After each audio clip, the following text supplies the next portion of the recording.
Hai, Assalamualaikum warahmatullahi wabarakatuh dan salam sejahtera buat semua penonton channel Cikgu Wan. Jom belajar bersama-sama dengan Cikgu Wan.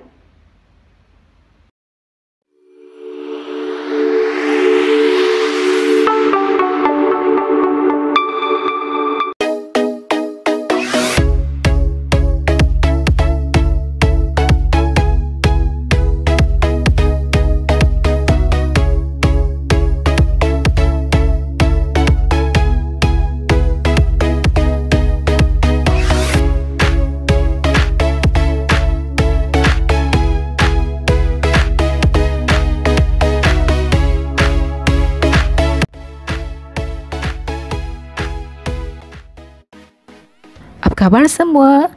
Cikgu Wan doakan semoga berada di dalam keadaan sihat walafiat dan ceria-ceria selalu. Alhamdulillah, bertemu lagi kita dalam video pembelajaran untuk kali ini bagi subjek Pendidikan Islam tingkatan 5, bahagian ibadah. Topik yang akan dibicarakan ialah li'an, salah satu daripada permasalahan di dalam rumah tangga. Jom kita selusuri apakah itu li'an. Pengertian li'an dari segi bahasa bermaksud laknat, manakala dari segi istilah syarak ialah sumpah suami yang disertakan dengan laknat dari Allah untuk menolak hukum qazaf disebabkan tuduhan zina terhadap isteri atau menafikan nasab. Okay, ingat, sumpah suami yang disertakan dengan laknat untuk tolak hukum qazaf. Li'an juga bermaksud sumpah isteri yang disertakan dengan kemurkaan Allah untuk menolak tuduhan zina suaminya. Okay, ini adalah respon lah, macam respon daripada isteri sekiranya tuduhan suaminya itu tidak benar.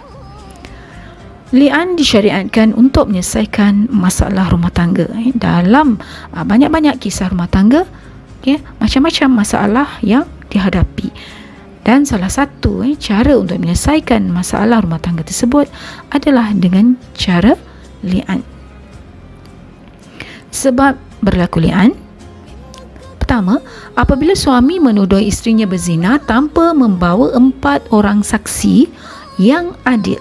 4 orang saksi tapi mesti adil untuk membenarkan tuduhan zina dan dikenakan 80 sebatan rotan. So kalau dia atau si suami ni tidak benar, maka sekiranya dia tidak melakukan sumpah li'an, dia akan dikenakan hukuman qazaf, itu 80 kali sebatan. Seterusnya yang kedua, untuk elak hukuman, suami perlu bersumpah li'an bagi membenarkan tuduhannya. Yang ketiga, isteri juga perlu bersumpah li'an bagi mengelak tuduhan suaminya jika tidak mengaku salah dan bagi mengelakkan hukuman rejam sampai mati. Maksudnya di sini, sekiranya isteri dia tidak menolak sumpah li'an ataupun tuduhan suaminya itu, maka beliau akan dikenakan hukuman rejam sampai mati. Okay. Jika si isteri melakukan sumpah li'an, perkara ini dapat dielakkan ataupun hukuman ini dapat dielakkan. Seterusnya kita pergi kepada rukun li'an. Okay, yang pertama suami, yang kedua isteri, yang ketiga lafaz li'an dan yang keempat sebab. Bagaimanakah proses li'an itu berlaku? Apabila ingin melakukan li'an, maka suami dan isteri perlu pergi ke mahkamah. Suami pergi dulu dan setelah dapat surat mungkin daripada mahkamah untuk memanggil isteri untuk membuktikan atau untuk menyatakan ada sumpah li'an yang dilakukan oleh suaminya itu benar. Okay, bagaimanakah proses li'an berlaku? proses li'an ini perlu dilakukan di mahkamah. Okay? Bukannya senang-senang kita lakukan di rumah. Contohnya suami isteri dia bergaduh dan suami ingin bersumpah, maka dia terus bersumpah di hadapan isteri di rumah. Tidak, ianya perlu dilakukan di mahkamah syariah. Okay. Suami, pertama sekali suami, apa yang perlu suami lakukan? Okay. Suami perlu bersumpah, aku bersaksi dengan nama Allah tuduhan zina atas isteriku benar. Ini sebanyak 4 kali. Diikuti kali kelima, sesungguhnya laknat Allah akan menimpaku jika aku berdusta membuat tuduhan ini. Sekiranya suami menafikan anak dalam kandungan sumpah tersebut, hendaklah disambung dengan lafaz sebagaimana di bawah. Sesungguhnya anak yang dilahirkan oleh isteriku itu bukan dariku. Maksudnya sebanyak 4 kalilah, bermula daripada aku bersaksi dengan nama Allah tuduhan zina atas isteriku benar, dan sesungguhnya anak yang dilahirkan oleh isteriku itu bukan dariku. Sebanyak 4 kali, dan yang kali kelima itu perlu diakhiri dengan sesungguhnya laknat Allah akan menimpaku jika aku berdusta membuat tuduhan ini. Okay, bagaimana pula sumpah dari pihak isteri? Okay, isteri akan bersumpah, aku bersaksi dengan nama Allah tuduhan zina suamiku adalah dusta, sebanyak 4 kali. Dan yang kali kelima, sesungguhnya kemurkaan Allah akan menimpaku jika tuduhan suamiku benar. Baiklah, apakah implikasi li'an? Yang pertama, suami isteri terpisah, tercerai, terfasakh. Suami haram mengahwini bekas isteri selama-lamanya. Seterusnya, suami terlepas dari hukuman qazaf. Yang keempat, isteri dikenakan hukuman jika ia tidak menolak tuduhan daripada suaminya. Dan yang kelima, anak yang dinafikan dalam sumpah li'an tersebut ternafi nasabnya dari suami, walaupun sebenarnya itu memang darah dagingnya. Yang keenam, isteri berhak menuntut nafkah anak jika suami tidak menafikan nasabnya. So kalau anak tu tidak dinafikan nasabnya, maka masih lagi menjadi kewajipan kepada bekas suami untuk memberi nafkah kepada anaknya itu. Hikmah li'an, apakah di sebalik rahmat di sebalik berlakunya li'an?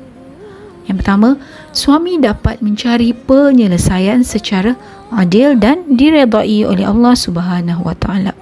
Maksudnya sebab mungkin perkara tersebut kecurangan isterinya itu berlaku beberapa kali. Okay. Dan cara penyelesaiannya adalah si suami melakukan sumpah li'an. Yang kedua, isteri dapat menjaga maruahnya daripada tercemar. Okay.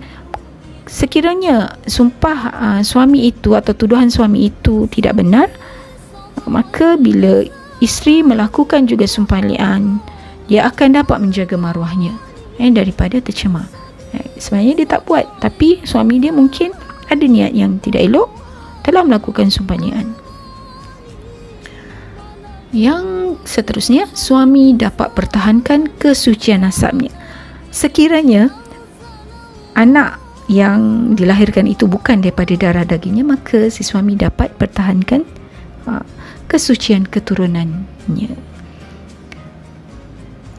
Semoga semua yang menonton, terutama sekali para pelajar, dapat memahami segala apa yang telah diterangkan oleh Cikgu Wan berkaitan dengan topik kita pada hari ini, iaitu li'an. InsyaAllah semoga ia memberi manfaat buat semua. Sekian saja untuk perbincangan topik pendidikan Islam pada kali ini. Baiklah, sebelum Cikgu Wan mengakhiri video ini, apa kata kita hayati kata-kata hikmah pada kali ini. Carilah hatimu pada 3 tempat. Jika tidak kau temui di saat membaca Al-Quran, carilah ketika solat. Jika tidak kau temui, Carilah saat mengingati mati. Jika tidak kau temui juga, pintalah hati yang baru, kerana hakikatnya kau tidak punyai hati pada waktu itu. Kata-kata hikmah ini adalah daripada Al-Imam Al-Ghazali. Sehingga bertemu lagi dalam video yang akan datang. Teruskan nyokong channel Cikgu Wan.